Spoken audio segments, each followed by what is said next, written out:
Good evening, supervisors, staff, and guests.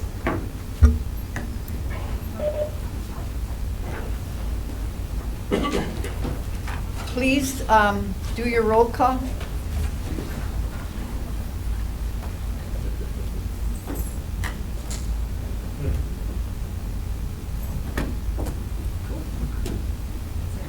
We have 20 present, and we have a majority vote. So we'll move on. Please join me with the Pledge of Allegiance.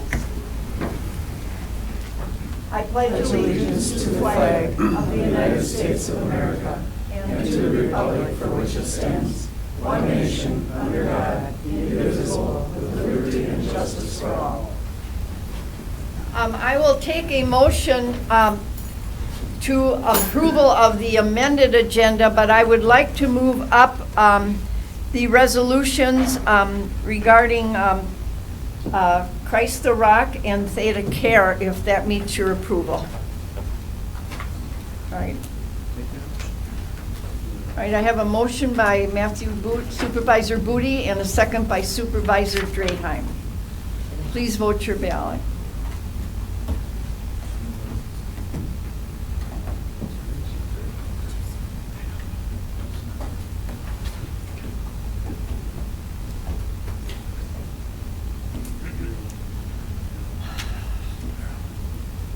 All right, we have, Marilyn, would you please confirm?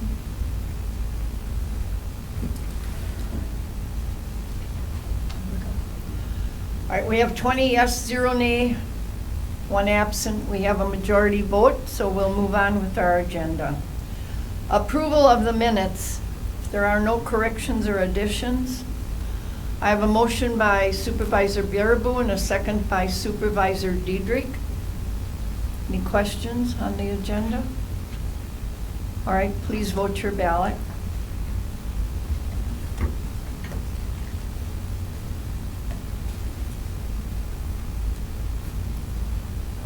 All right, we have 20 yes, 0 nay, 1 absent. We have a majority vote. Moving on now to the resolution 21-30.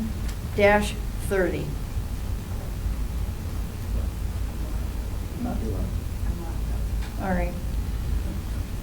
We have a resolution recognizing Christ the Rock Community Church support during the COVID-19 pandemic. And would those representatives please come forward, and Bernie, our Emergency Government Director, will present that resolution. And Mary. And Mary. And Mary's here, right? So it's all done. Hi, everyone. I'm Bernie Sorensen. I'm your emergency manager. This is Mary. I think you guys know Mary better than I do, than me, actually. Mary, I don't know if you wanted to say something right away. It's up to you. So I have John Ryder behind him. He's one of the head honchos at Christ the Rock Church up in Harrison. I've had the pleasure of knowing John now for, I started in August of 2018, so that must have been probably early 2019, I think. I reached out to John. They have a wonderful facility up there in Harrison, and I originally made contact with him because it looked like an excellent shelter location for our county for the Red Cross. The Red Cross reached out to John. They set up the MOU, and but when this mess of COVID hit us, we were having difficulty trying to find testing locations that would handle the capacity of cars and traffic. So with my job, I'm really trying to make those connections, because it's very difficult during the time of a disaster or an emergency to try to establish those contacts. So I was so happy that John was there and willing to help out. And I think I was just looking at my phone, because I keep my notes in there. I've kept all the testing dates through the months, and it looks like we started the National Guard testing there on October 22nd of 2020, right? 20. Does that sound right? Yeah.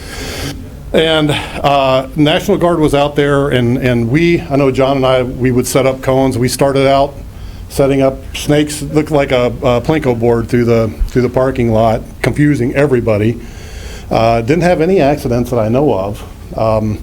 But we went from 300 cones down to like 30 cones after the National Guard left, and we'll talk about THEDACARE coming in.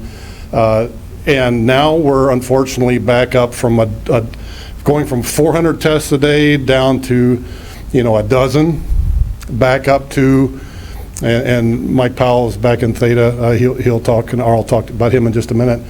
But we're back up to, I think we had a record high tests on Monday. We're testing Monday and Thursdays out there with Theta now, and we're up to I think we almost had 500 rapid tests administered on Monday, and almost 300 PCR tests. And we had, with those rapid tests, we had over 50 positives immediately shown on Monday. So those are all, every week, it's another increase, another record increase. But Chrysler Rock has been there the whole time, allowing us to use their facilities indoors and out. And they've really been a great partner for us. So I don't know if much else to say, but I'm looking forward to that relationship continuing. And it doesn't look like there's much of an end in sight right now. So I'm happy. This is the least we could do. So. Here's what you give him. Awesome. On behalf. Thank you very much. Appreciate it. Very much Thank you. appreciate that. Thank you. I guess I'd like to say on behalf of Christ the Rock, I'd like to just say thank you for recognizing us, and also, our mission is to seek the lost, love the hurting, and make disciples of Jesus Christ. And obviously, this is a time where a lot of people are hurting. So for Christ the Rock, we're looking for any ways we can help the community, and Bernie has made this easy on us. And hopefully the good coming out of this, I think, what's the good of this? And really it's been good getting to know you, Bernie, and being ready for things down the road, whatever that is, but having the relationship built now that we have. I think Bernie texts me as much as my wife does, so. We share stock tips. We do. Stock tips, family, sending me pictures of his dock and fish and everything. So that has been the positive, just the relationship you build out of tough times. So thank you for recognizing Christ the Rock.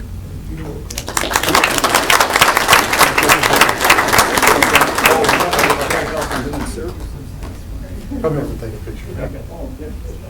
Oh, let's take care of that color.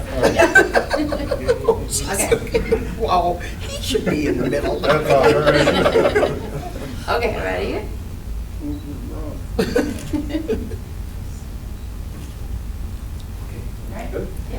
Okay, I need a motion for that resolution. I'm sorry, I moved ahead too quickly. I have a motion by Supervisor Booty and a second by Supervisor Dreheim.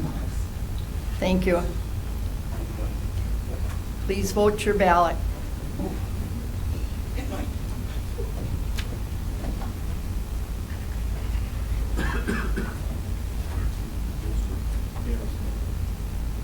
Supervisor Schwallenberg, all right, there we go. All right, we have 20 yes, 0 nay, 1 absent, so we have a majority vote.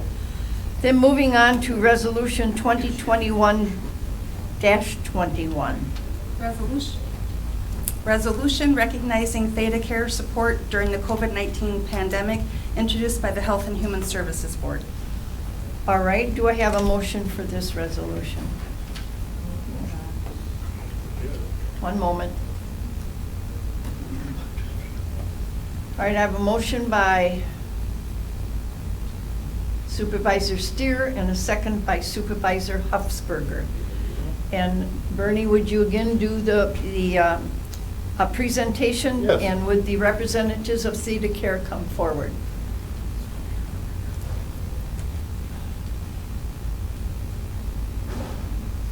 So I mentioned how busy they've been. They came in when the National Guard couldn't handle the extreme temperatures last winter. So THEDACARE really, they have thick skin. I know they told us we're going to go as long as U10 is open, we're going to do testing at Christ the Rock. So I couldn't accommodate the temperatures for the National Guard. We had to stay at like 50 degrees, and I couldn't get enough heaters in the tents to accommodate that temperature, so they had to leave, and then THEDACARE graciously came in with their mobile testing units. December 10th, I see, was the first day, and they've been testing weekly since then. Now we're testing twice a week, and as I said, the numbers it's really amazing to see them, how much they're doing there. There are double lanes of traffic through there now. They don't sit hardly, they just keep moving. And there was one other thing I was going to say, and I can't remember it now, but they also tested at Chilton High School for a small period of time. They came down to Chilton as well and tested at the high school. But I think, I was looking at it, we've done we had almost 7,000 tests as of last month we've completed at Christ the Rock, and they've done the majority of them now. It's been a real benefit. And I don't know this gentleman, but I'm Tom Marquilla, the Chief Strategy Officer. I'm here to support the guy that does all the work. we've recently been fighting with the CDC and everybody else. They tried to pull out of our, we just had some recent news on Friday, and I had to call the CDC, and then I missed the conference call because they were Eastern time and I was Central. Nobody told me that. So, but we worked it out, and I thought we were going to lose our testing site as of this last Monday. But as of now, we're keeping it going, and hopefully that'll continue. I don't know if you wanted to say anything. One thing I want to say is Bernie does the hard work. He sets up the cones all the time, so it's easier on us. That isn't the hard work. Because that's a lot of cones. No, we're just happy from THEDACARE. We're very happy to support our communities. And I don't know if Tom wants to say something, but it's been great working with you guys and working with Bernie. He's been awesome with helping us. It has been busy, and I just want to say I don't do half the work. All the nurses on the bus and our drivers and our people that register are the ones that are out there doing the work when it's 20 below zero. We fought through the whole winter, so I give them a lot of credit for what they did. So just want to make sure they're recognized. I'll be really quick. But my name's Tom Marquilla. I'm the Chief Strategy Officer for THEDACARE, and I have the privilege of working with people like Mike. So I'll tell you a quick story about Mike. It's Tuesday night, 9:30 p.m. a year ago, when Senator Roth calls me and says, hey, you want 50,000 test kits. Now you got to remember, back then, nobody could get test kits, okay? And they had been sitting in a warehouse at the state level for almost 2 months. And so I got off the phone, said, Senator, I'll call you right back. I talked to Mike and another colleague we work with, Brian Stearns. I said, now guys, if we do this, we have to do it by Friday at 3 o'clock. Now this is Tuesday at 9:35 p.m. And they both said, go. I said, okay. I called Senator Roth back. I said, we'll take all you got, and we'll take them until you run out. That's why we have the test kits today, and it's because of people like Mike and other members of his team that we're able to put this in on Friday. Now, what the senator forgot to tell me until later was that the Surgeon General for the United States was coming in for the kickoff. Okay? And of course, he says, now, you know, Tom, he's going to show up, and you have to be ready. I said, oh, don't you worry about that. So I immediately called Mike, who I could feel the coronary going through his veins and his arteries, but he got it done. And that's the kind of people we have at THEDACARE. We're about the community. We've been here over 100 years. We're going to be here another 100 years, and it's our job to help protect you and take care of you. So thank you.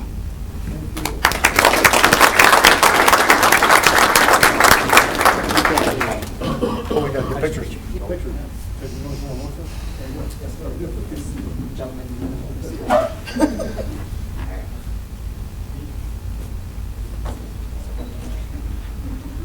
Do you want? Do one with one. It's up to you. There we go. And do one more. Thank you, everybody. I never know when I have it. I would just like to say thank you to Bernie. for doing all this, getting this all together. And thank you to all of the people, Christ the Rock, THEDACARE, Ascension, and the National Guard who have helped out and who will continue to help out, because as they said, this is not over yet. Thanks, Bernie. You direct traffic at St. Martin's real well, too. So, All right. All right. Please vote your ballot.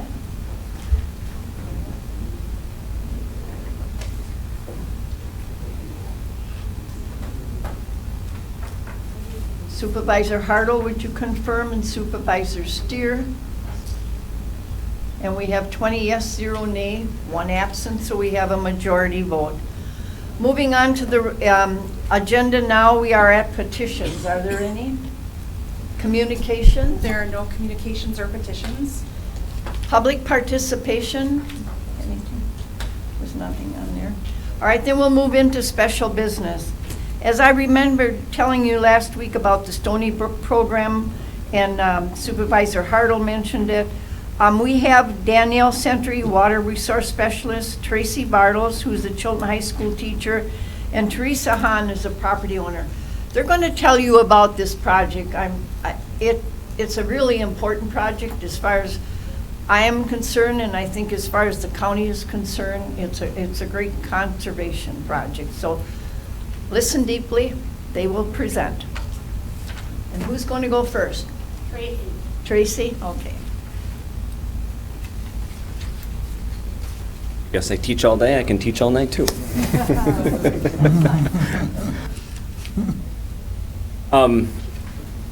Well, as she said, this is a huge project that has grown from something very small. Back in, well, probably prior to 2015, a fellow colleague of mine, Brad Bowman, who was a middle school guidance counselor, he claimed himself as a trout bum, drove by Stony Brook every day and wondered if trout could survive in that stream. It is our only classified trout stream in the county, and but at the time there weren't any documented for many years any trout in the stream. So he started doing his own little water testing, just checking for temperature, started contacting Joe Bach from Fox Valley chapter of the Trout Unlimited, and seeking any interest in trying to pursue the Trout in the Classroom program, which is sponsored by Trout Unlimited. And so that's kind of where this all began. Joe was on board. Brad had reached out to science teachers in the district to see if there was any interest. I said, yes, I like fish, so why not? Let's try to create a project for our kids to do. So the goal was to see if we could raise trout in our classrooms and then be able to release them with the aid of the DNR into Stony Brook and see if they would survive. That's where it all began. And to see at the end of our presentation where we've gone from that, I feel is amazing. So you kind of see our agenda here. So I'll kind of start off with the Trout in the Classroom, kind of look at the timeline of events. We'll kind of hit that as we go along. And then we'll look at where things have grown and expanded from there. So some of this I've already kind of mentioned a little bit in the intro here. So we began in 2016. It was the first year that we started raising trout in the classroom. We started with 200 fish. They were brown trout. We were raising 100 of them in the middle school and 100 at the high school. Brad had written a grant from the Community Foundation to gain the equipment that we needed to raise them, which basically contains a 55-gallon aquarium, a water chiller to keep the temperature cold, and a water filter system. And that's about all that we had to work with. And we were slightly successful. The middle school was able to have more fish survive and reach the spring than the high school did. We had some issues, but we did resolve them. And we were able to release just under or just over 100 trout that spring. So it was a learning year definitely for that. And since then, we have released around 2,000 brook and brown trout. So we did add brook trout, I believe around 2018 is when we started adding brook trout into the stream. Just as a note that last school year, because of the DNR, with COVID, did not allow any schools to participate in the Trout in the Classroom program. So we were not able to raise any trout last school year, which ended up being a little benefit that I'll get to in a little bit. So what students do, and apologize that the pictures maybe aren't quite big enough to be able to see everything that's happening there. But the kids are the ones that are responsible in the classroom of doing all the water testing. As you may know, trout are very sensitive. They like high quality water, and we needed to maintain that high quality in an aquarium. You know, in nature it's a little bit easier, it takes care of itself, but for us, we have to be nature in a sense. So they were doing daily water tests, and they were also feeding the fish, monitoring them. They were even weighing and calculating how much food we needed to feed them each week. So they were involved with that, and so they're the worker bees in to try to get this to be accomplished. So they're doing that on a daily basis, and then every spring, typically in April, we would plan a release day where we take the students out, both 6th grade and the high school. So we do it at 6th grade in the middle school. Greg Schromick is the teacher that supervises that, and then our high school biology classes at the sophomore level do that. Brittany Meyer is our biology teacher who manages that. I do a lot of the behind-the-scenes stuff, so I don't get involved in the classroom side of it as much, but I'm kind of doing all the nuts and bolts behind the scene and making sure everything is working fine. So in that release day, then we take the students out. We have volunteers, Danny, Judy, Joe Bach, and some others from Trout Unlimited, Chris Acey from Fox Wolf Watershed Alliance. So we have these stations that the students rotate through. They learn about the stream, they investigate different things, they look at the macroinvertebrates, they're doing water testing there as well to see how that compares to the classroom. And then ultimately at the end, we do release the trout into the stream. Part of that day though is Adam Nickel, our fisheries biologist from the DNR, does a shocking survey, electroshocking survey of the stream to see if there's any trout there, or at least what fish species are in Stony Brook. And for the first few years, we were not getting any returns on the trout.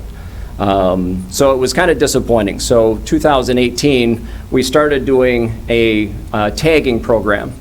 And so we started tagging the trout, and at the same time, we started keeping some of the trout over the summer and into the fall. At the high school, we run a block schedule, so we have students that take the class in the fall, and then we have separate students or new students take it in the spring. So always our spring students were involved in the program, but our fall students were not. So we decided to keep some of the trout over the summer, and then allow those students to work with them in the fall, and then do another release. And so those fish were large enough that we started to inject pit tags.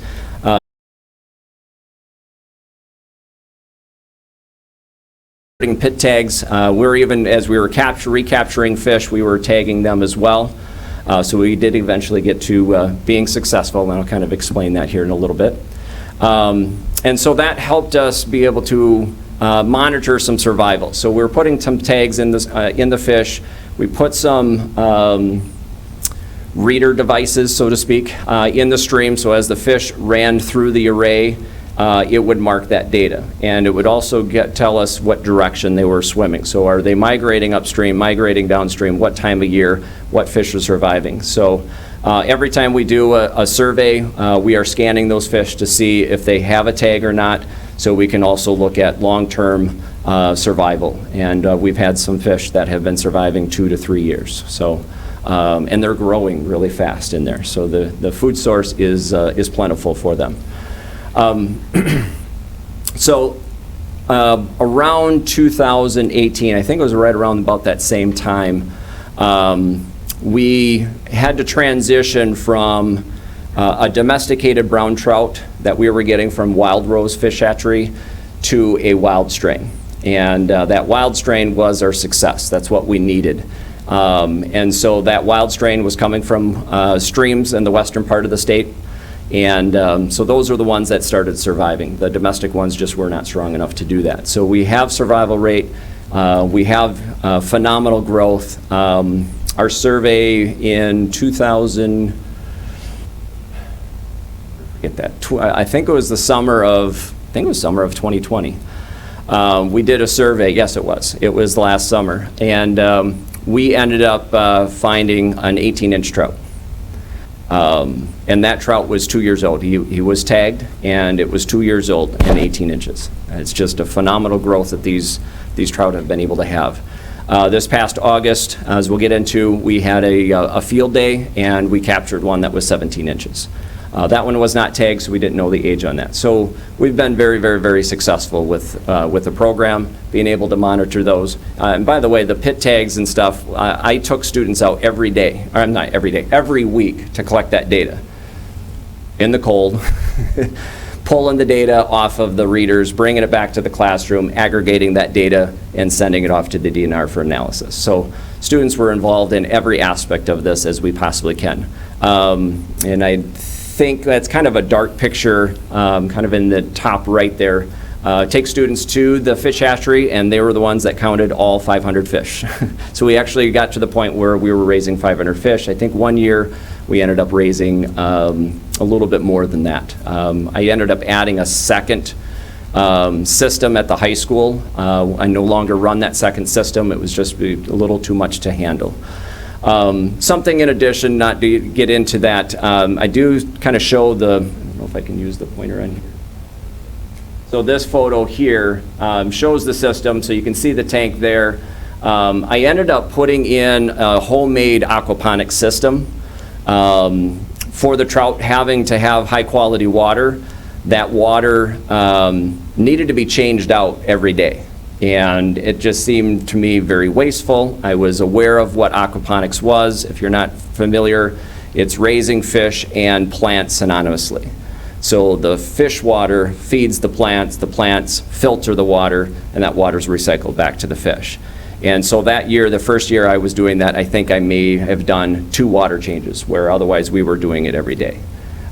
So just something additional to add for the educational side of things for students. They were now raising plants there, lettuce, they got to eat some of that, so they got to enjoy some of that. So, so our success, as I had mentioned, that we had an 18-inch trout, a 17-inch trout, and this little guy is our true success.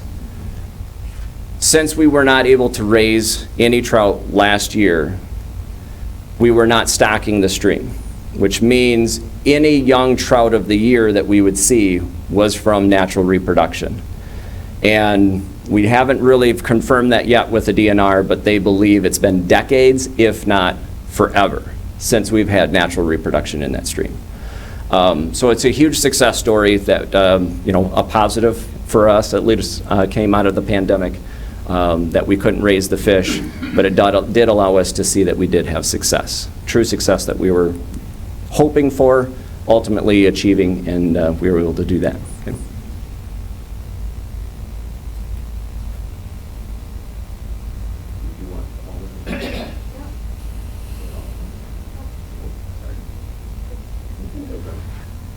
Turn it over to Danny. Okay, so I'm going to talk a little bit about the rest of the project. So Tracey and Chilton School District really started the project with the Trout in the Classroom program. And it definitely evolved into more of a watershed approach, and to this day, we have some great landowner engagement, and we have 4 donated easements at this time, and working on another 3 at this point. So in 2015, again, the Trout in the Classroom program kind of started securing funding. And Tracey kind of went through this timeline a little bit where the first trout release day happened, and that's where county, myself and Judy came in to start kind of creating a whole entire field day, if you will, the Trout Unlimited and other stations.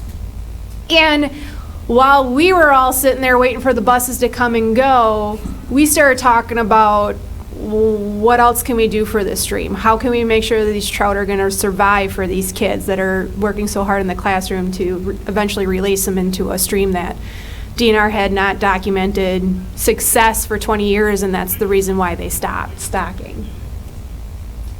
So in 2017, we had unconfirmed trout sightings. DNR was out there doing electrofishing but could never recover anything, so it was more or less, you know, a couple of landowners would mention that they would see some every once in a while.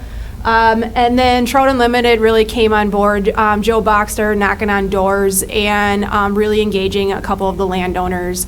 And from there, we started our easement program. The easements are owned by Trout Unlimited. 2018, the pit tag arrays were deployed.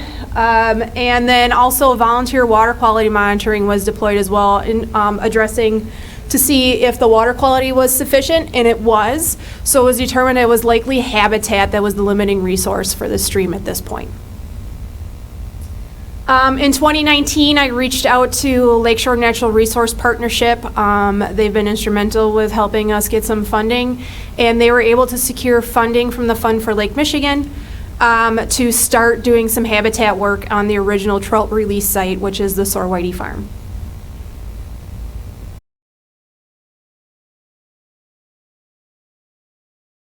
The brook trout were eventually released. If you're not familiar with trout, brook trout are more intolerant than brown trout. Brook trout are our natural, native trout species in Wisconsin, and you really only see them survive over winter in high quality situations.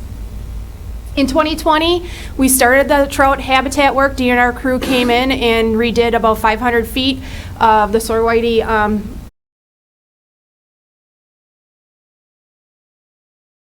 decided that it was time to start formalizing into a more structured group to make sure that these projects were going to persist if partners would start leaving for one reason or another. So we formalized into the Friends of Stony Brook group, and it is a conglomerate of all the stakeholders that have been involved in the project so far.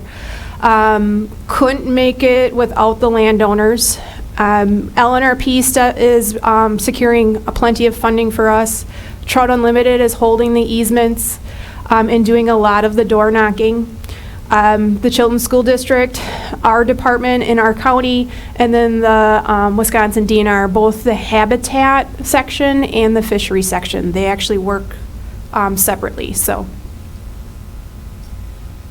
in 2020, LNRP secured a DNR surface water education grant to formalize the Friends group.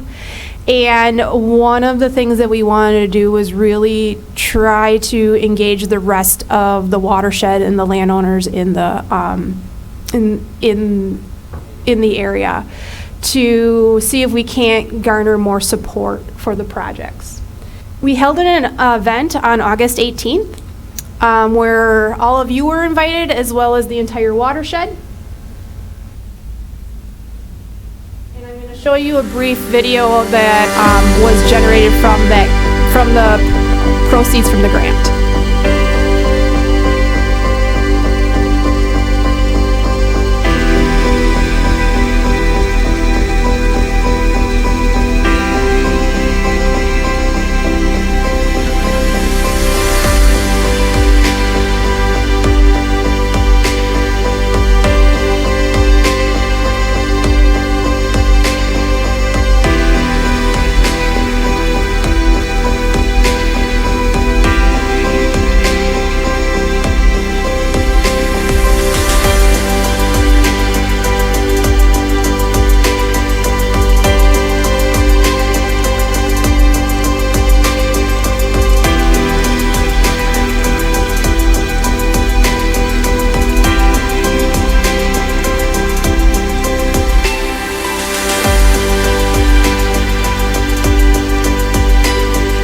Saw was DNR Fisheries, and that was DNR Habitat talking about what he did with the project.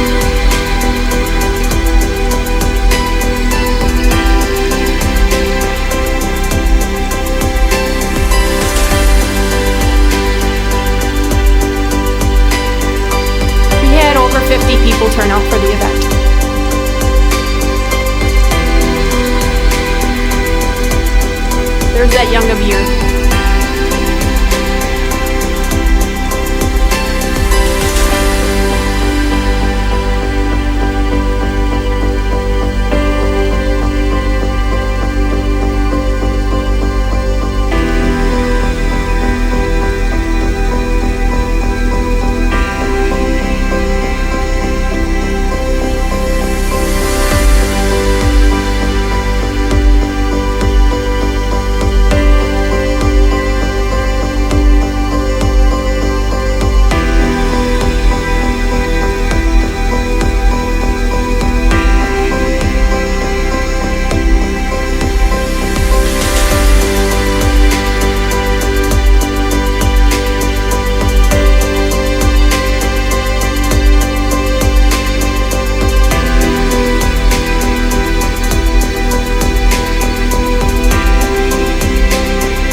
There's the big hole that you're looking for, Matt.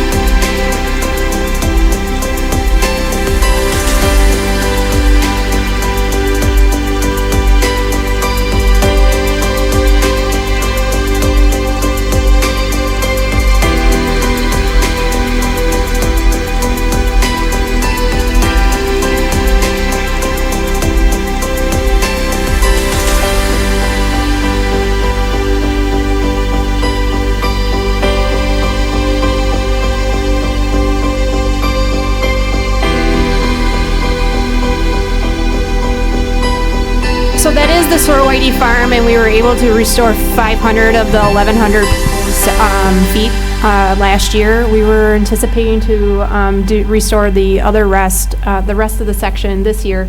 We're hoping that still happens, but we had some COVID issues involved with that. Judy, did you want to say anything? Thank you, Danny. For me, this project just represents the power of yes. And I know that as county board members, you're all people of yes. That's why you're here serving your community. For me, I said yes to my daughter-in-law and decided to do wave monitoring. And when I put my waders on the first time I started walking out of the house, my husband stopped and said, "Wait a minute, you're going to fall down and drown. I'll go along with you." So for the last 8 or 9 years, my husband and I have been doing wave monitoring on Stony Brook. But through that process, I got to know Danny and the Conservation Department, and then we approached Chilton School to see if they wanted to have their kids learn about wave monitoring, and then we became part of the field day and did the table demoing for the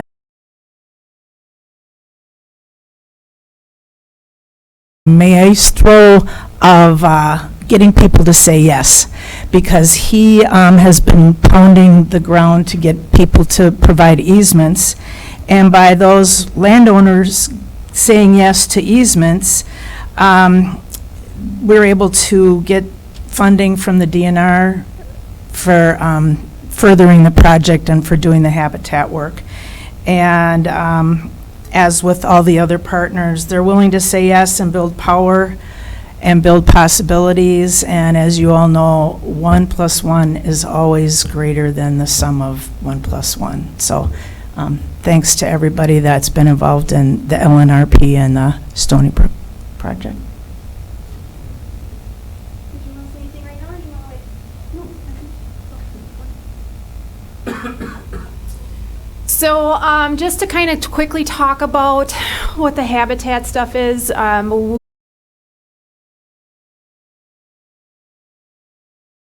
we've replaced 2 culverts so far, and those culverts were basically impeding flow and causing a lot of issues.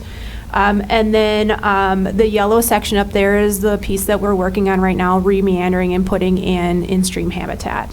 And so, in lower left, or lower right, excuse me, is the Theresa and Tony Hahn property, which we'll be talking about briefly in just a moment. Some of the things we're doing is the culvert replacement. That's really helping this stream along with some of the erosion and flow issues. We're adding riffles to the stream, and that creates a riffle pool complex, and the pools are where the large trout like to live. And then there's a lunker structure put in every pool at the corners, and those lunkers are basically habitat, and they're basically creating a 2-foot overhanging bank, if you will. So they're big wood boxes with ground over the top of them. And, you know, the stream is really healing on its own when you do these things. After 5 days of this completed work, the riffle started incising, which is what you want to do. These streams like to move and kind of create their own path. In 2021, we replaced that second culvert upstream of the Sorwhitey property, and we're hoping still to get some habitat work done on the Sorwhitey property.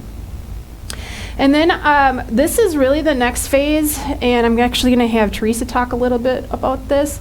We're proposing to relocate the stream. So what we've done to a lot of our streams in rural and urban settings is create 90-degree angles with them.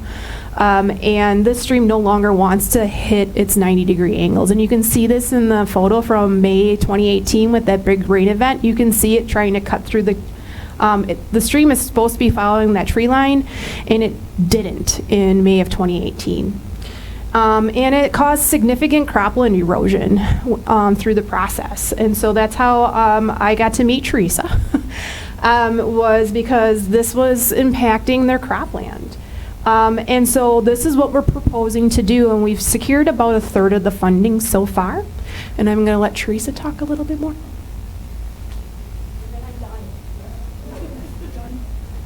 So we own property along Highway F where the culvert is that Stony Brook crosses.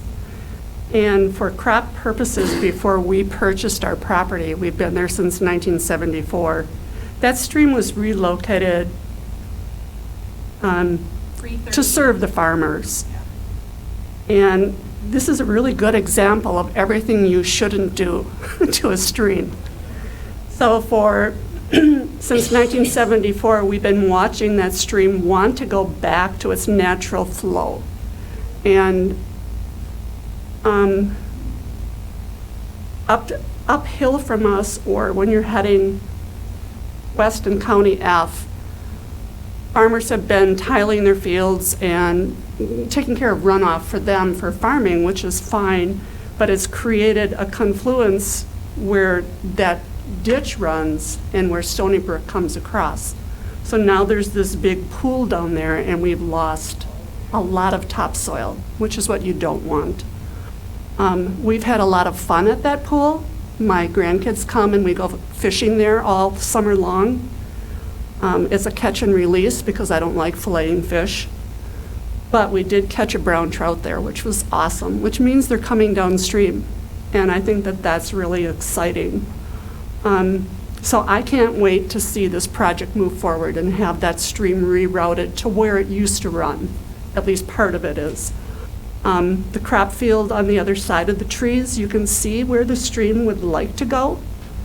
But that is, doesn't belong to us, and the farmer wants to keep that, and that I understand that. So if we can do anything to help this project along, that's what we want to do. This is such an asset to Calumet County. I'm really excited about it. Thank you.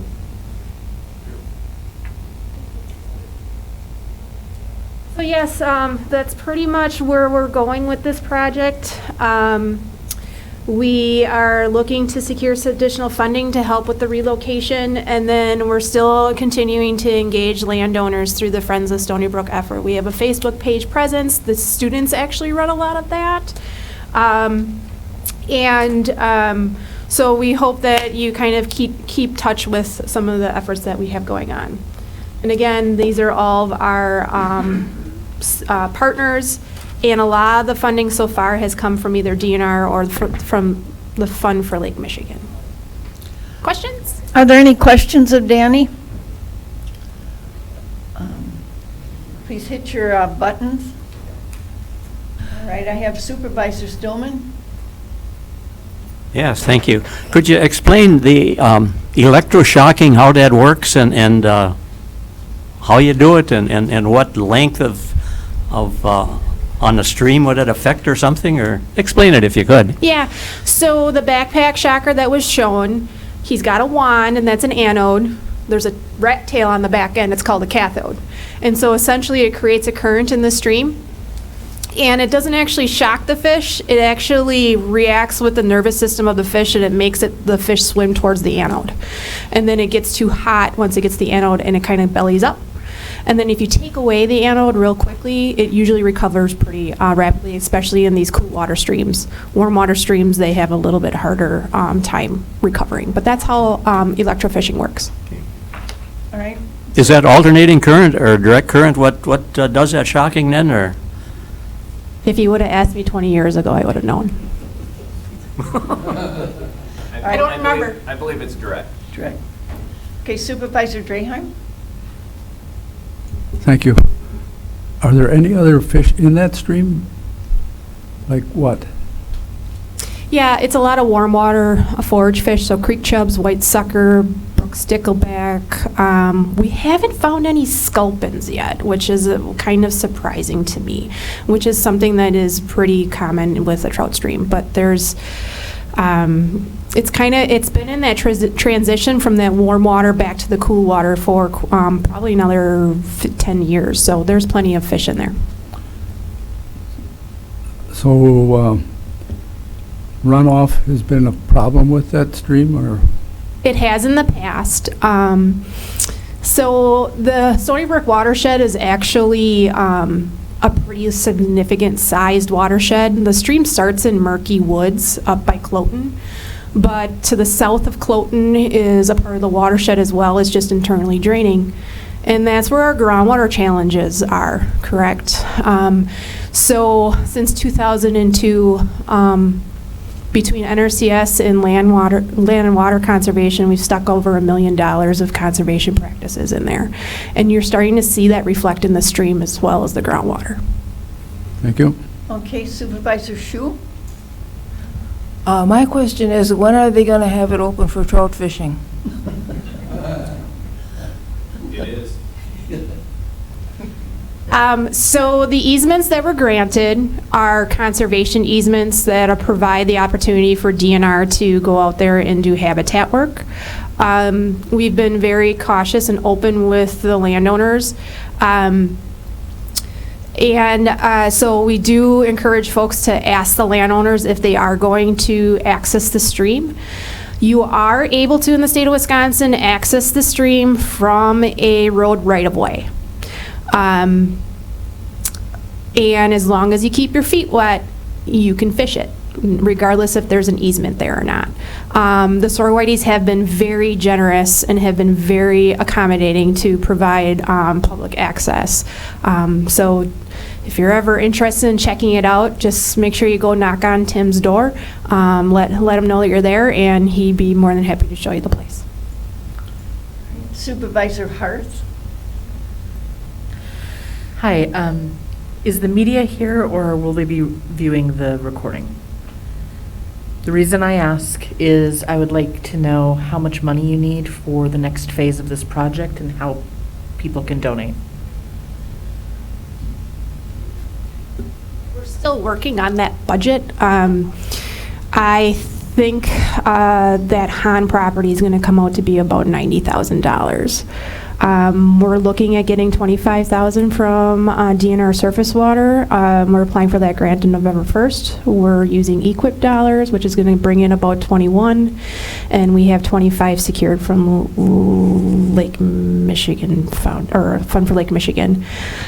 So we're still looking for a little bit more yet, I think. Okay, anyone else? Thank you very much. It was very interesting, and good luck. All right, Moving on. Kimberly, our corporation counsel, will provide a summary regarding the status of the opioid litigation. As you recall, several counties went together and filed lawsuits against the pharma. So, Michelle? Or Kimberly, excuse me. That's all right, I answer by anything. I have Michelle on my brain. So, the opioid litigation is much bigger than a couple of counties here in Wisconsin.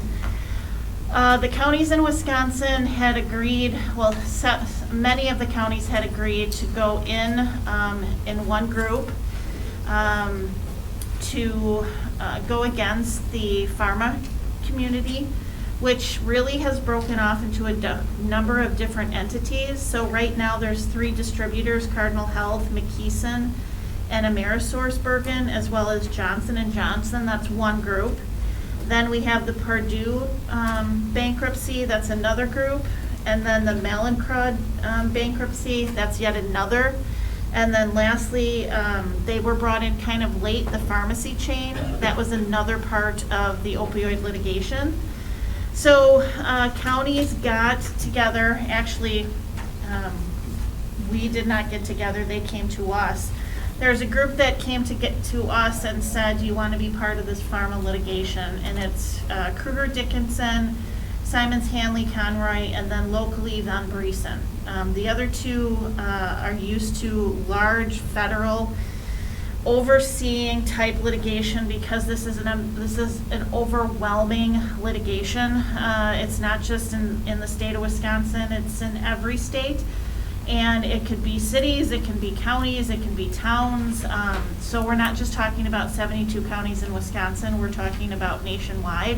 So it takes a huge effort to put together this litigation and then to support it. So as it relates to the first group, the 3 big distributors and Johnson & Johnson, they have agreed to a settlement involving the payout of approximately $26 billion over the course of 18 years. Now that is for the entire nation, it's not just for the state of Wisconsin. The process for obtaining approval for the settlement is underway. The majority of state attorney generals around the country have agreed to the terms, including the Wisconsin Attorney General. So it's now up to the local governments to approve or disapprove, excuse me.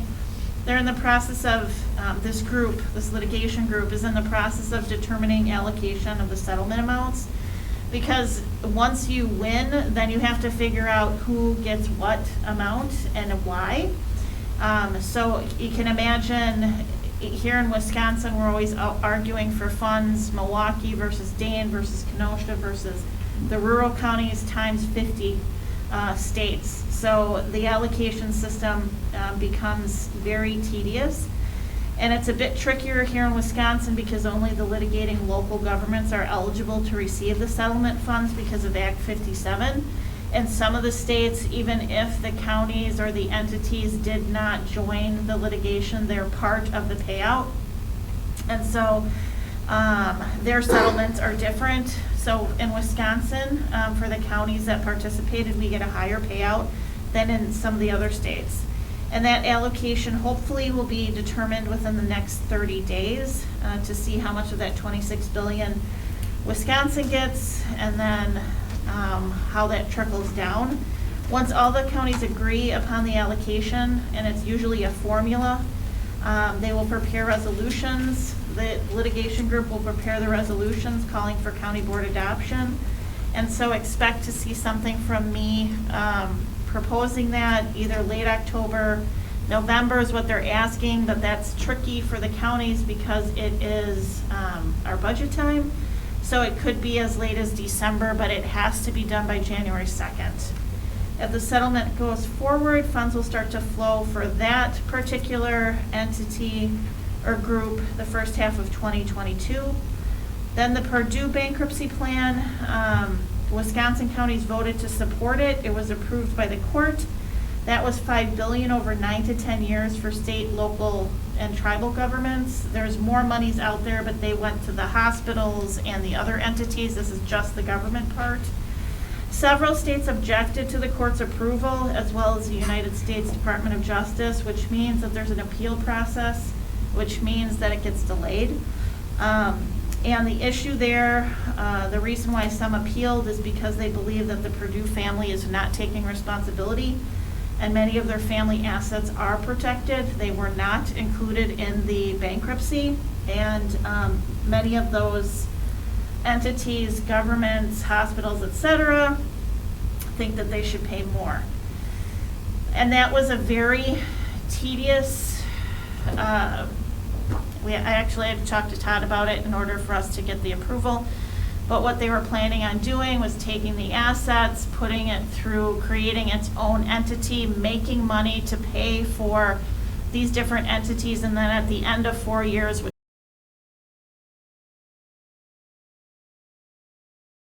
they were making money off of people with, they got the money to make that because of people with opioid addiction. So that's also in the courts. Then we have the Mullencrod bankruptcy plan. That's $1.6 billion to government entities.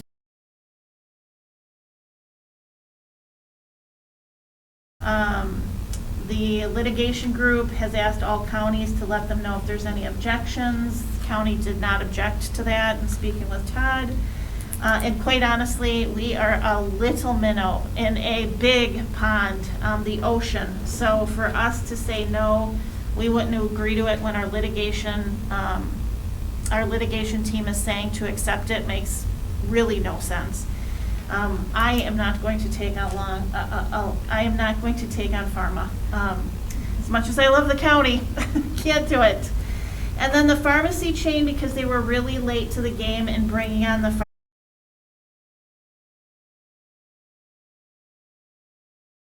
and then eventually what's going to happen is likely settlement. That's how all of these started at litigation. They lost a couple of cases, and now settlements are just happening, and these companies are filing for bankruptcy. So I don't see bankruptcies for the pharmacy chains, but I do see settlement if they start losing a couple of these cases. They did pick 5 new trial counties, and 2 Ohio counties are going to trial in the early part of November. So that's the update. Any questions of Kimberly? Very confusing and very long. Supervisor Stillman, did you have a question? Yes. What are the legal fees going to be for the lawyers in this litigation? We don't pay any legal fees. It comes out of any of the income.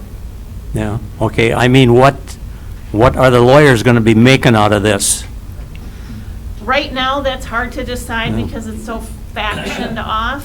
They have, when Purdue came out, they had identified what some of the fees would be. I just don't remember off the top of my head. Nothing came out of the pocket of Calumet County. Well, no, that's good, yeah, but I imagine some way the lawyers will walk away with about 30% of what's being talked about, right? I don't think so, because they have to. It has to be approved by the court, and I believe the court set in that particular entity about 12% for the lawyers. Okay, that answers.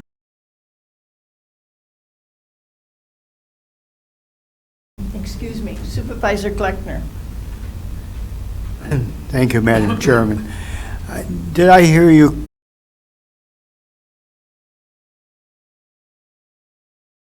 bankruptcy because of the settlements? And if they declare bankruptcy, who's going to pay? So many of them are declaring bankruptcy. Purdue declared bankruptcy. Mallincroft declared bankruptcy. They have a ton of assets. So what happens is those assets get protected, and then ultimately they'll get distributed. So right now, Purdue, we're talking about their bankruptcy assets just for government entities is $6 billion. And the individuals that are involved are saying they have a lot more than that. It's just being protected in trusts through Purdue family. So it's not as if it goes away, it's just a different route. It has to then go to through bankruptcy court rather than a litigation court. So ultimately, some judge is going to make a decision. They're not going to escape. Right. You know, they're going to have to pay one way or another. Correct. Thank you. Okay, there being no further questions, we'll move on to the agenda. We have a public hearing. The public hearing is on the tentative supervisory district plan for Calumet County. Is there anyone here who wishes to comment on the tentative district plan for the county? Anyone from the public wanting to comment on the supervisory district plan for the county? Yes? Would you want to step forward, please? Mr. Miller?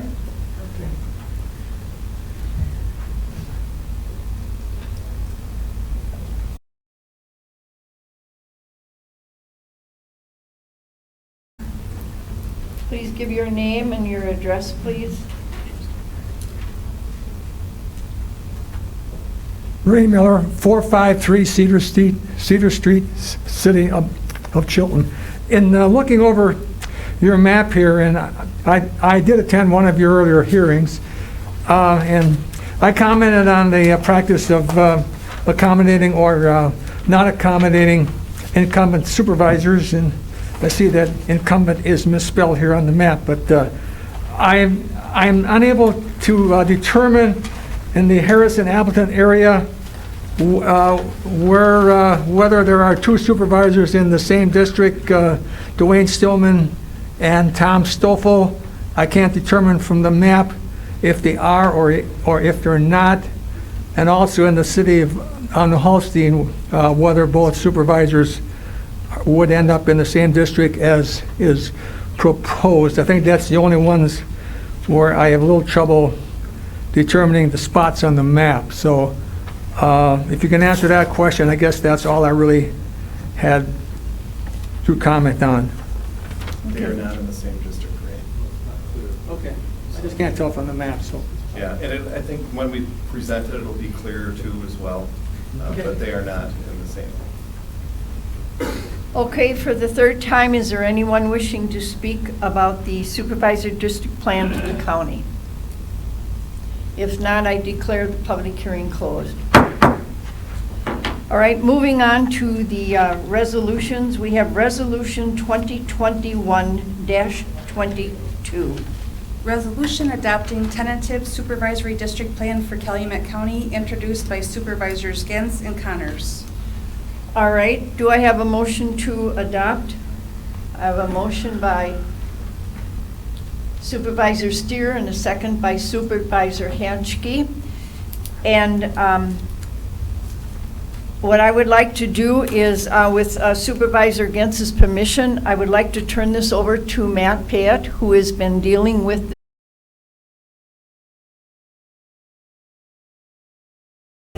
Go ahead, Matt.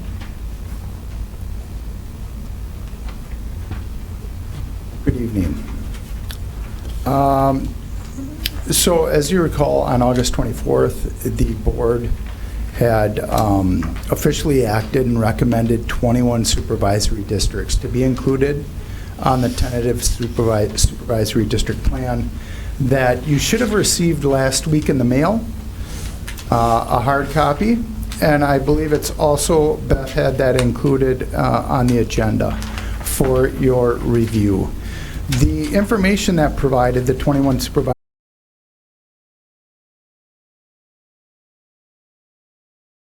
Andy Hess, who's in the back of the room, he is the GIS manager and land information officer and mapping expert for Calumet County, who did take that into consideration and draft the map that is in front of you tonight. The map does contain 21 districts with an ideal population of 2,497 citizens or residents per district. As we spoke about in the past, generally speaking, the districts in the southwest, the rural districts, got larger, and as we moved towards the northwest portion of the county, that more urbanized area, the districts did generally decrease in size.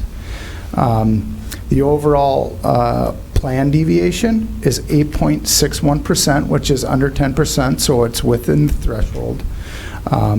There's no contested districts, and there's one vacant district, which is the city of Brillion on this plan that you have in front of you.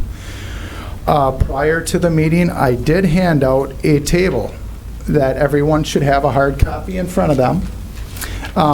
If you look at that table, it includes attributes for the tentative plan map that you have in front of you. So it'll tell you, if you go down on the left-hand side, you have districts 1 through 21. You have the population in each of those tentative districts, deviation, the percent deviation. Then you'll have some demographic information, which is the people or persons 18 and older, what the population of white, black, Hispanic, Asians, and so on. Just to give you an idea.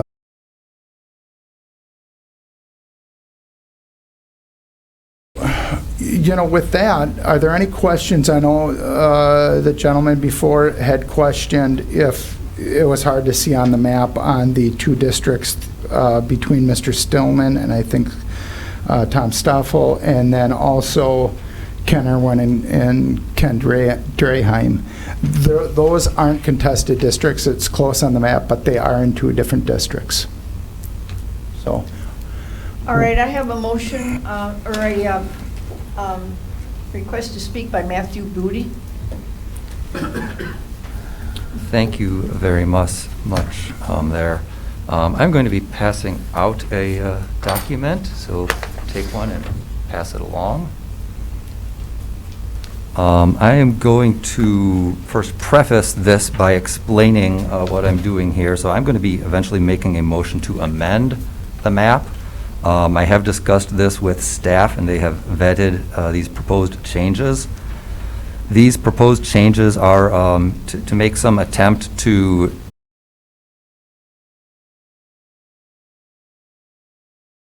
as Matt Payette there had pointed out, we do have a total deviation of 8.61%, and that is because districts 3 and 6, which are adjacent to each other, also have the largest difference in population.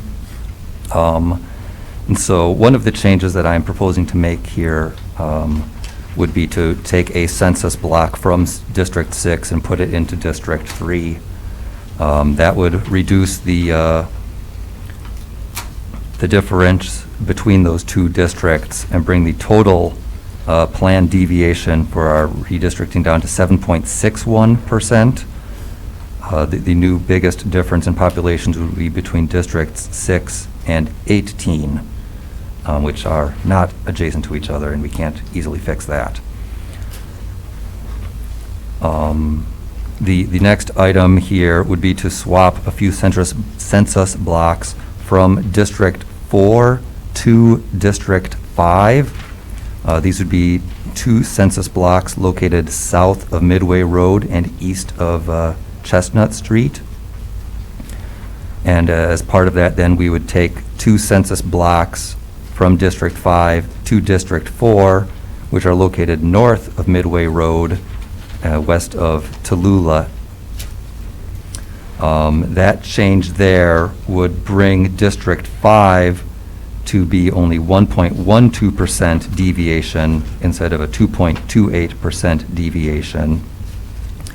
The last proposed change would take 2 census blocks from District 4, Village of Harrison blocks located north of Plank Road, and give them to District 8.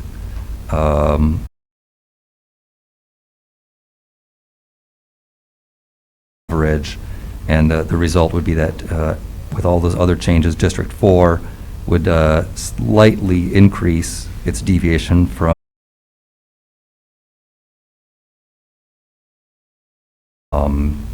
I think overall the staff has done a very good job with this map, given the shape of some of these census blocks and how some of these census blocks have 0 to 5 people and other census blocks have 400 to 500 people. I think they've done a very good job with their map, and these small changes, I think, just touch it up a little bit and try to bring us closer to an average on some of these districts here. All right, we have an amendment to the original.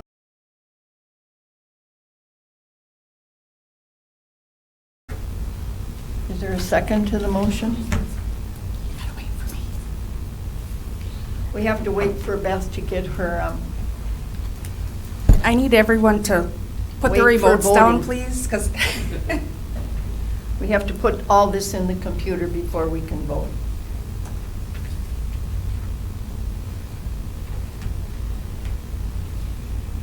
Matthew, would you please put in your motion?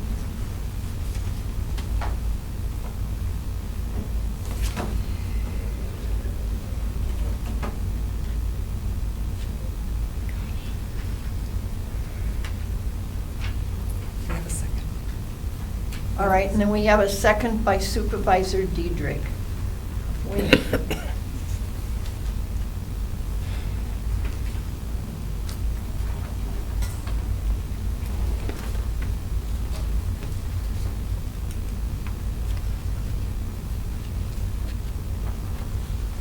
So these are people that want to talk, so. Okay, we're ready. Yeah, so. Supervisor Karth?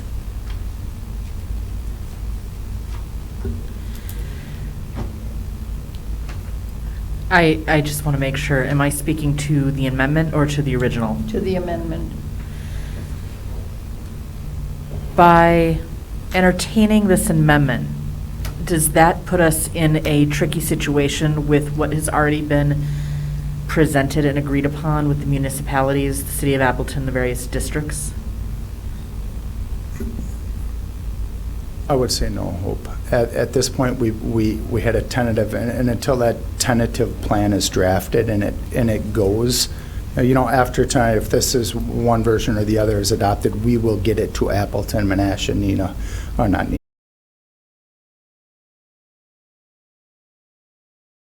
Actions is taken by the board, then that goes out. So this would not put that in peril. Does that answer your question? Okay. Supervisor Hartle. I understand trying to get the numbers to maybe work out a little differently. My understanding was that part of the issue is to try and get the constituents to be within specific municipalities as much as possible. Does this amendment modify that significantly? The one change on Matthew's amendment, it's the D, I believe, that moves, that section was actually in Harrison, so it actually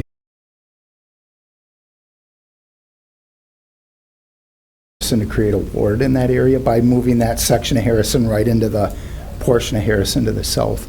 And I will add, Matthew did put these by. It gets very complex, and when we saw these went to Andy, and they need to get input into the system to verify and double check to make sure everything was lined up and worked in with the system. I think when Andy put them in, they do work.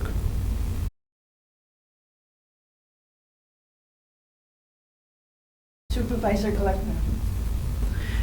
Thank you, Madam Chairman. Matt, given that we are supposed to make these as compact as possible and not have these dog legs sticking out, I'm just curious, and I'm not criticizing, I'm just curious why, if you look in between District 8 and District 4, just north of Plank Road, there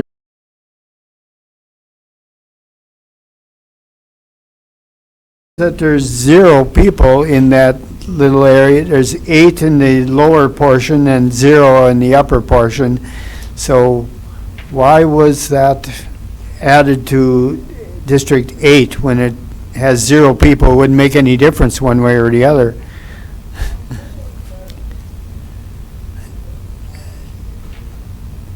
You see what I'm talking about? I see we're talking, that's on both of them. That hasn't changed, whether it's the amendment or the original.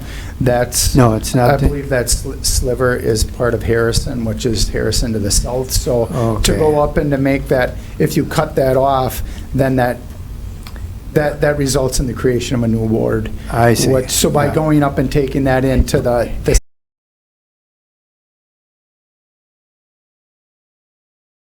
Yeah, I understand now. Thank you for clarifying that. Okay, Supervisor Stillman? Thank you. I feel that our staff, which we pay to do, spend a lot of time doing this, and I would vote against this amendment because, like I said, I think the staff did a darn good job, and I would just leave it go with what the staff put in. That's why I would vote against this, so, okay, thank you. Supervisor Hanschke? Thank you, Madam Chair. I appreciate Matt's ability here to move stuff around, but I could make a bunch of suggestions too, because if you look at Matt's map here on number 9, that is actually Harrison, right? But, you know, we should swap that, number 9, and if we go on the other side of Lake Park Road, where you have those suites there, that there is Appleton. So I would like to swap that out. So it doesn't make sense to sit here and micromanage 15 people here in or District 6, move it over 3, take 0.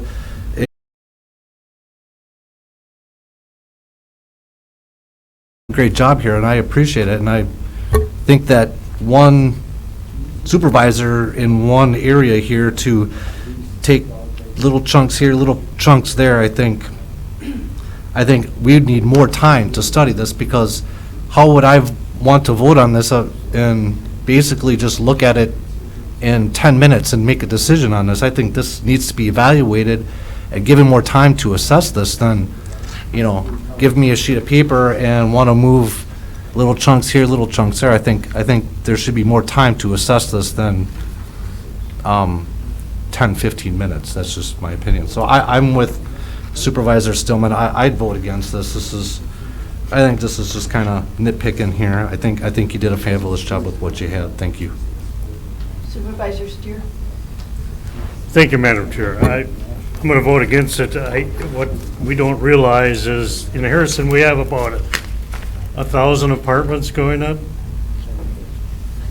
Although they aren't occupied, it's going to be a big change in population there. So, but we can't count that now. We have to go by the census we have. So switching around a little bit, I don't think is going to help that area anyway. So I'm against the amendment. Thank you. All right. There are no further questions or comment? We have one. Supervisor Draheim? Thank you. My button doesn't always want to work. I don't know what it is. But has staff got a problem with this? With the what amendments? Yeah. It really doesn't make a difference here or there. It's just the issue is that it changes the standard deviation. Supervisor Draheim, would you just ask the question so we can all hear, and then Andy can? Oh, I thought it did. No, we can't hear you when you're away from the microphone.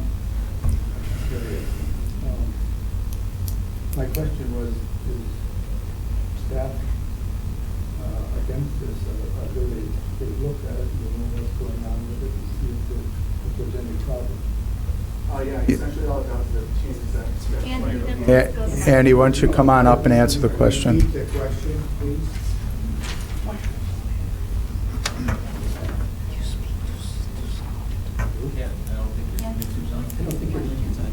Oh, he asked. Sure did. He asked if we had any issues.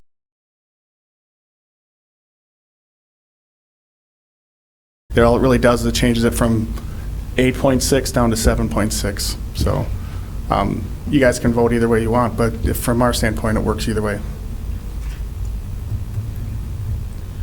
Okay.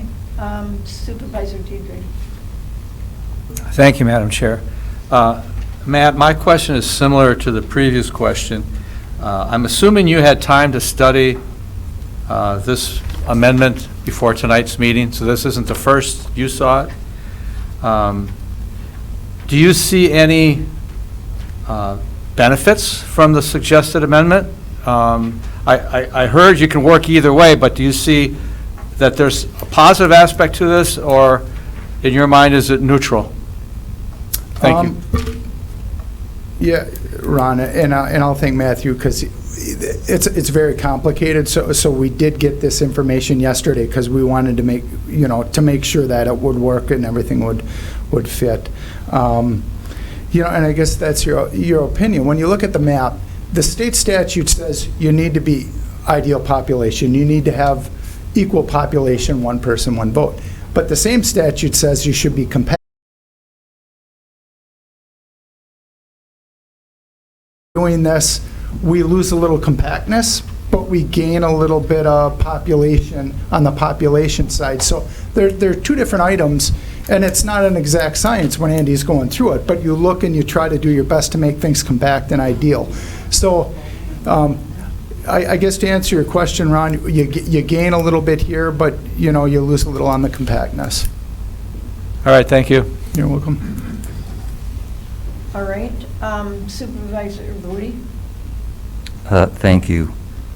The one other advantage that staff has mentioned regarding this plan is that with the shift of Part D, which kind of depends on B and C to make the numbers work out, is that by shifting Part D, we eliminate a ward in the Village of Harrison by combining it with the Village of Harrison portion that is in District 8. So that is another.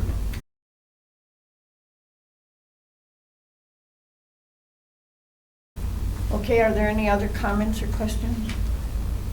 All right, now we're going to vote on the amendment,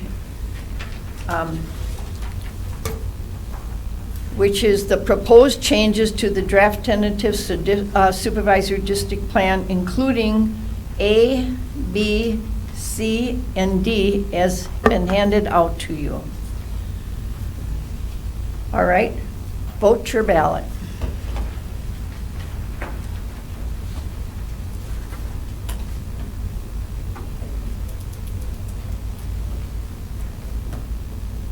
Supervisor Cohn. Sorry, I'm having a hard time deciding. All right, we have 6 yes, 14 nay, 1 absent, so the amendment has lost. We will go back to the original amendment, but please do not vote till I tell you. Okay. You're going to have discussion again? Discussion. All right, now we are voting on the amendment, the original motion on the tentative plan that was handed out to you. Vote your ballot. Are there any?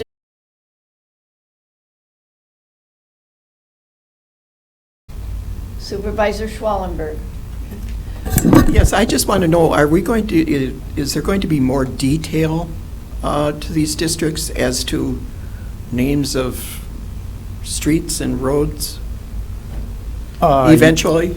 Yes, Mary. What we'll do once this plan is adopted, it'll go out to the cities, villages, and towns immediately. When it comes back for the final supervisory district plan, we will have the main map, and then we'll have each individual district So blown up you'll for know you. where your district actually Yes. ends or whatever. Okay, thank And you. that public hearing and action would be November 16th. All right, Supervisor Gleckner. Thank you, Madam Chairman. And my question, I suspect, is probably the same thing as you were talking about before. You're trying to keep people in the city of Menasha in one district and people who are not in the city of Menasha in a different district, because in the colors between District 8 and District 9 are both blue. They're both pretty similar colors, and my eyes can't really detect those houses that are not in the city of Menasha but are north of Highway 10 and 14. Are those in my district? With the exception of the far eastern one? Correct. Okay. I just couldn't really tell because the colors are so close. And it doesn't matter to me whether those people are in my district or Tom's, but I just wanted to clarify. So I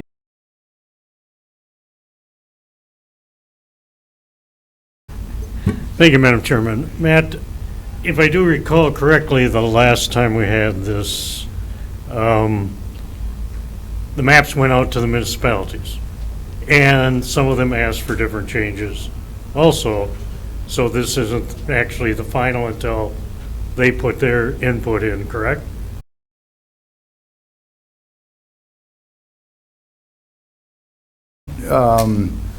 They could point out a housekeeping issue or something that could be moved. That will be considered at the public hearing on the final supervisory district plan, so there could be a tweak. Okay, thank you, Matt. All right, there are no more questions or people wishing to speak, so we are voting on the original motion, or resolution. Please vote your ballot.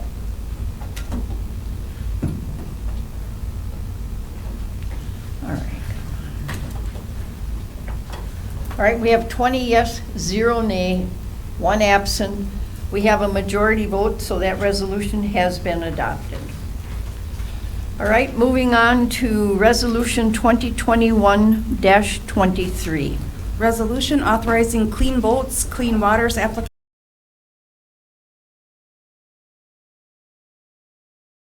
Motion, I have a motion by Supervisor Dreheim and a second by Supervisor Karth. And Supervisor Huffberger, would you speak to this resolution? Where we are? Yes, thank you, Madam Chair. This program will fund a minimum of 200 hours for an intern to spend time conducting watercraft inspections at 2 boat landings in the county. This program allows the intern to spend time with educating boaters, collecting and reporting data, and report on new or known aquatic invasive species. The program helps to prevent the introduction of aquatic invasive species and limit the spread of aquatic invasive species that may already be present. You may know these people as the blue shirts at the boat landings. Okay, thank you. Any questions regarding this resolution? Seeing none, please vote your ballot.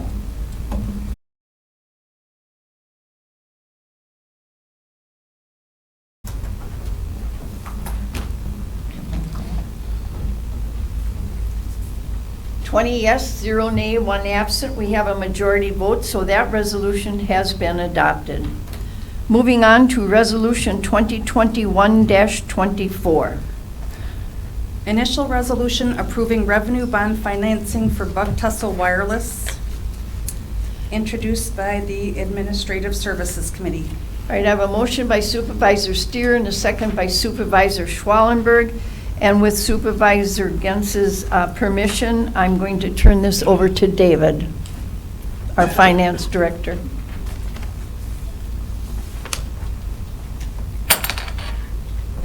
Okay, what you have in front of you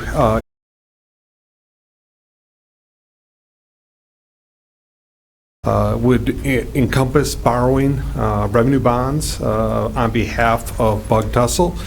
The issuing county on this participation would be Fond du Lac County, and so they would issue the revenue bonds. Revenue bonds would be issued on this project. And maybe I should step back a little bit first. What happened in June, everyone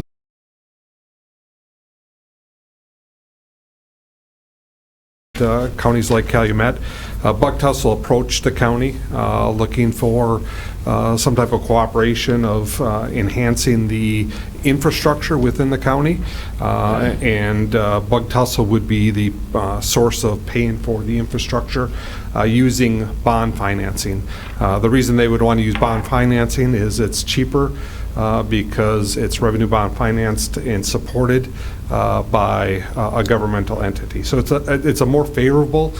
They have done a similar agreement with Fond du Lac County in 2012. and everything has worked out. And so Fond du Lac County approached them about expansion again with a lot of this ARPA and a lot of this expansion. So what they are looking for is participating counties to work with them and work with them in looking forward to expanding broadband access and into the counties. So the resolution you have in front of you really establishes our intent as a county to participate, but does not commit us to anything at this point in time. There's a number of agreements that would have to be finalized prior to the final issuance. The Bug Tussle is looking to issue these bonds sometime in late November or early December. What we have to do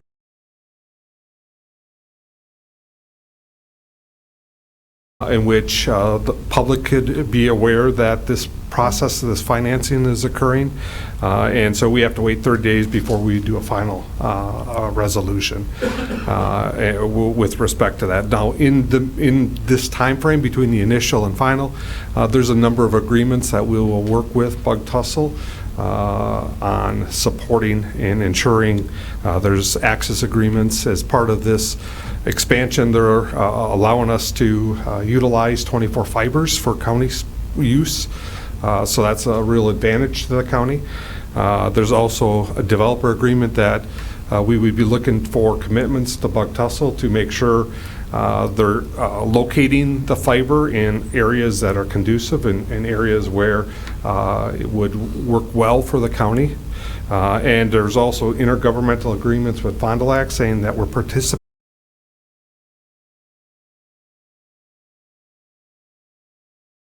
County's perspective is the guarantee agreement. So by us participating, we are guaranteeing the debt that would be issued for the infrastructure within Calumet County. Right now, the estimate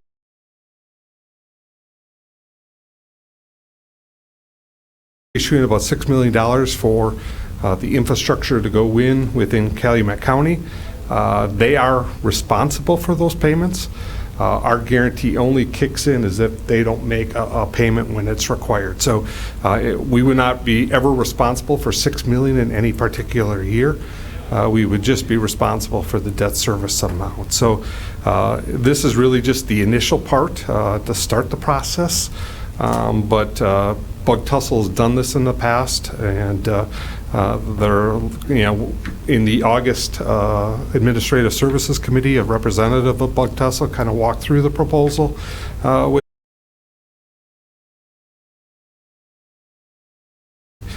in the September meeting. And so we're just looking for approval of this initial resolution and allows us to continue to work with Bug Tussle to make sure that the infrastructure they're going to put in place is in the best interest of the county. So. If there's any questions, please press your request to speak. Supervisor Moody. Thank you very much. Could you please just expound a little bit on the comment you made about how Calumet County would only be liable for any missed interest payment if Bug Tussle defaults on that? Yes, in any particular year, the most exposure we'd have would be the principal and interest payment in that year. It's designed to be able to sell the bonds to the market.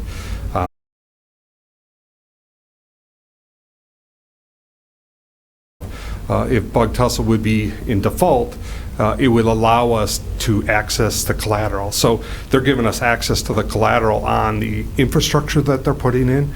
They're actually looking at securing with the bond counsel that they're using, which is the same counsel that we use, Quarles and Brady, to make sure it's secure. But at in any particular year, our maximum exposure is the principal and interest, and they're looking at 30-year debt with respect to this project. Okay, so I mean, in a worst case scenario, though, if they default in year one, Calumet County could be on the hook for the full amount. We would have the infrastructure. If they defaulted in year one, the bond proceeds are held in trust, so they can only access the bond proceeds when they put in the infrastructure in the ground. So if they defaulted before they put in the infrastructure, they would have, the cash would still be in the bank. From a perspective of the way this is set up, there is going to be about a 3-year interest capitalization, meaning for the first 3 years, the bond proceeds are going to cover until they get all the infrastructure in to be able to generate revenues. Okay, so I guess in the worst case, we'd only really be on the hook for 27 years of payments. We would have the access to the infrastructure, so that's an asset, has value out on the. If you could dumb that down for us non-financial people, what does that mean? It means that the fiber that goes in the ground, if Bug Tussle would default, the fiber would be then the collateral that we could sell to other internet providers to use, and they would pay, or that would have value out in the market to be able to recover our obligation for the guarantee. Could Calumet County own it and operate it? We would not probably want to be in the ownership of fiber, just from a standpoint of a lot of the regulations that you have to deal with. Okay. Supervisor Stillman. Thank you. How long has Bug Tussle been in business? Did they tell you this, or? I did look at their financial reports. Yeah. They've been in business a long time. There's multiple different companies that are all part of the organization. So they did a very similar agreement with Fond du Lac County in 2012. So they've made all the interest payments, and they're actually ahead and have prepaid some of the payments on that issue. But they've been in existence for a fair period of time. What do you mean by a fair period of time? Like 20 years maybe, Yeah, or 10 years? Over 20, I think. Really? You know, Okay. so Okay. they're part of Hilbert. There's a number of different companies that they're part of. Yeah, it sounded like some awful big figures here, 240 million and 6 million for us. I can see where people in the outlying areas do need, I guess, broadband. I mean, we live in the city, so boy, you don't even think of anything like this. So I would think that it would benefit people in the outlying area, as long as we don't get on the hook for $6 million bucks. That would be it. So okay, thank you. All right, there being no further questions, please vote your ballot.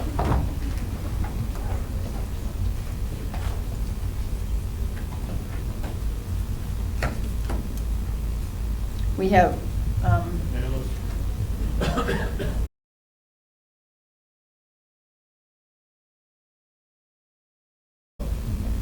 20 yes, 0 nay, 1 absent. So we have a majority vote. That resolution has been approved. Thank you. Moving on to supervisor reports. If you have anything to report of past meetings, please press your request to speak. Supervisor Schwallenberg. Thank you, Madam Chair. As far as Health and Human Services, the entities that we thank tonight are still working with us. Christ the Rock is testing on Mondays and Thursdays from 8 to 5 along with THEDACARE. St. Martin's Church is up and running again, and only on Thursdays from 9:30 to 5:30, and that's being staffed by the National Guard. There's a new place, if you're aware of the Best Buy in Darboy that is vacant. Appleton will now be doing testing in that, seeing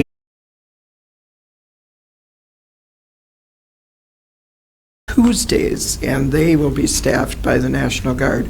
We're really kind of lucky because some of the National Guard in the state has been pulled to Fort McCoy, so we're lucky that we have them available to us.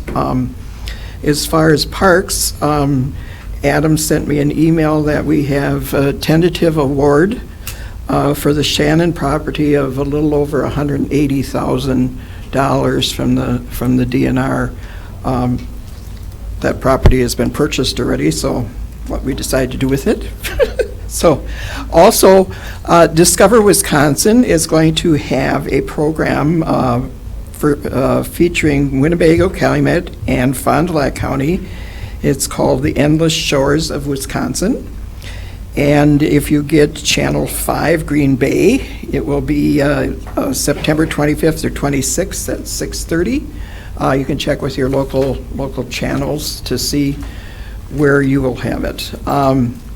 We're continuing to work on several projects that we've had going on in overall the whole park system.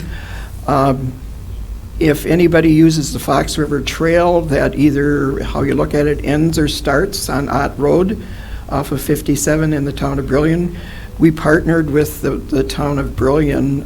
We initially talked about putting a parking lot in there because there have been parking issues, and there was actually one emergency situation where somebody had a heart attack on the trail and the emergency vehicles had trouble getting down because people are parking right in the trail.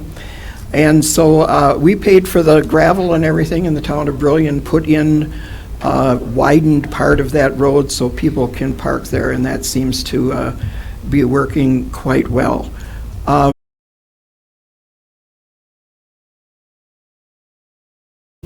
If you're aware, the Aaron's Company has a venue on Round Lake out of Brillion. It's a barn that they rent for weddings and other gatherings. They have had the Olympic Committee has come. They are going to be putting in a biathlon course, which will encompass part of the town of Rantoul and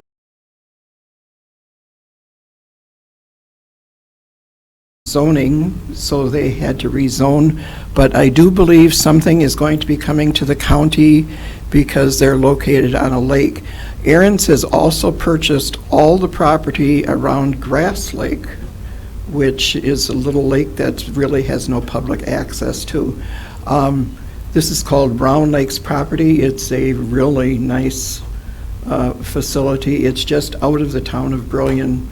You can get there either if you want to go JJ to Long Lake Road and come around that way where it's gravel, or come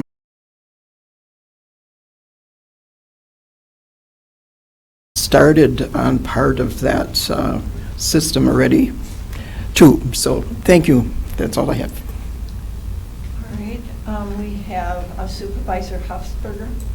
Thank you, Madam Chair. I attended the tour of our new jail facility. I thought it was really, really good. I hope you have another one.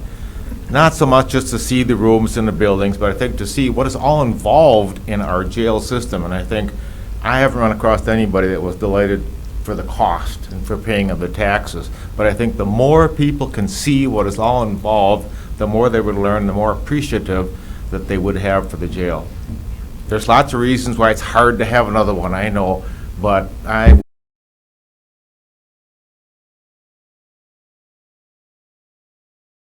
Supervisor Booty. I have nothing new to report. The supervisor from Potter has thoroughly done a good job of explaining everything I was going to say. All right. Supervisor Draheim. Thank you. I hope everybody's aware of seeing what our highway department fellas did at the highway rodeo that they have. I've witnessed these in past years, and it's not an easy task. You see people tipping those things over and all that kind of stuff, and then you have to do a written test and all that. So my hat's off to these guys that did a super job. Thank you. Thank you, and we're very proud of them as well. Supervisor Steer. Thank you, Madam Chair. Also, Alice and I were the greeters at the public jail tour. Went very well, over 300 people. I do agree. I've had a number of people in my district ask about the tour. They wish it was during the week, so they were not able to attend. So yes, I agree with Mike that I wish we could have had one on the weekend for a couple hours. I think you would get a lot more people, but I think the sheriff might be working on something like that, okay, but I'm not sure at this okay, point. but that's it. Thank you. Everyone liked it. I heard no negative comments, so thank you. So did I. Supervisor Stillman? Thank you. I just wanted to comment that I spent 4 days at the Calumet County Fair, and it was well-attended, and some of the food stands, they sold so much, they ran out of food, they had to replenish for the next day, so I think the Calumet County Fair this year was a real success, so. Thank you, Supervisor Stillman. All right, you had the county administrator's report. Any questions regarding that?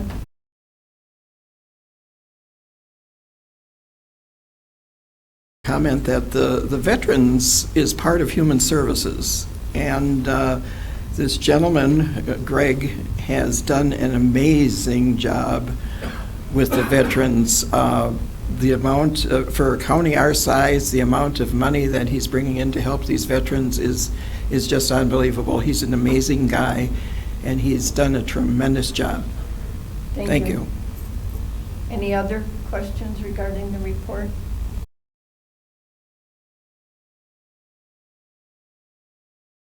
At 8:30, you are all invited to attend the 2022 budget.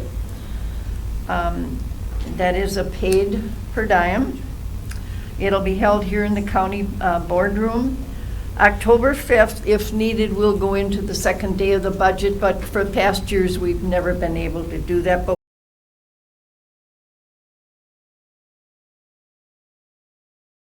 budget meeting.